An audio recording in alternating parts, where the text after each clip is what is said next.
their bifidobacteria dropped to like zero, from like 1 million to like zero.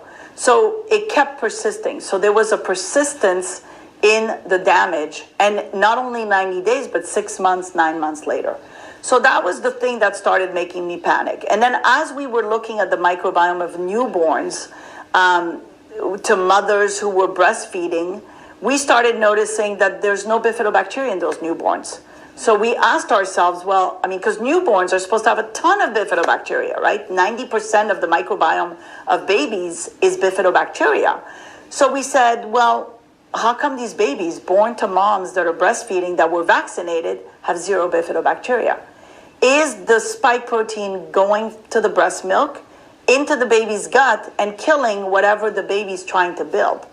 And so because I was doing work on autism, and I noticed, one of the commonality and common findings of autistic children is that loss of bifidobacteria, I said to myself, maybe that's how it happens, right? Maybe you're killing off your bifidobacteria, and then 2 years down the road, your kid stops talking.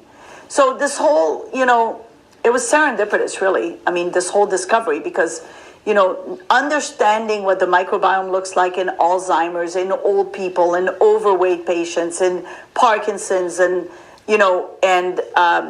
kids, healthy kids, kind of brought it all together for me. So I had a different vision than everybody else. I was looking at how to treat the virus, knowing something nobody knew. And that was really, it was kind of epic. But at the same time, I knew that, hey, they can't prove me wrong.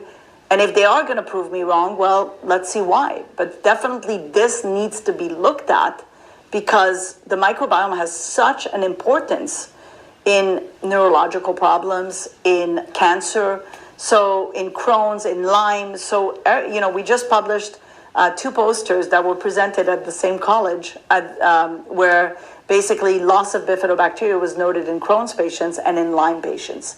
So bifidobacteria has a big role in disease, in my opinion, and so we have to pay attention to what's killing it. So, I mean, your hypothesis right now is that it's the spike, whether the spike is coming from the virus or whether it's coming from the vaccine, that this is actually causing this. It's killing the bifidobacteria, which is creating a problem. Correct. And this is what you're hoping, some serious research is done around. Yes. Yeah. So, and we are doing something to try to prove that. So it's coming along. Obviously this is research and it's slow developing. Research is not fast. It's one thing proves another, and opens the door to another. I'll give you an example of research during this pandemic.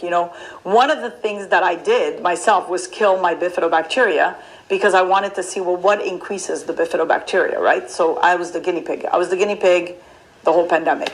And, first to see, if I'm exposed to it, etc. And it basically, what I realized, one of the things, I was drinking a ton of kefir, and my bifido is not increasing.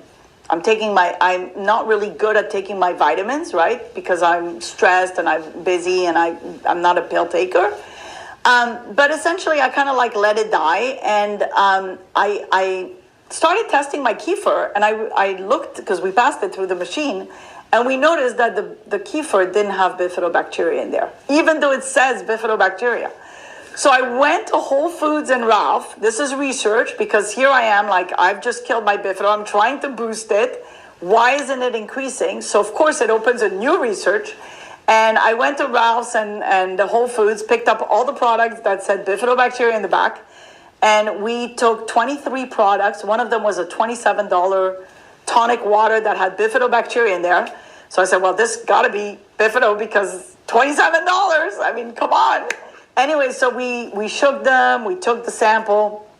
Only 3 of them had bifidobacteria. Unbelievable. So what? And so you become an aware customer, right? So this is what research is all about. Research is about, why isn't this happening? Why isn't it? Let me figure out why this is not happening. And of course, my kefir didn't have bifidobacteria. How am I going to increase my bifido if it doesn't have bifido, right? So then I started doing my own stuff, the fermented foods and all the stuff that I know how to do. And basically, I'm happy to say I'm back to my normal bifidobacteria.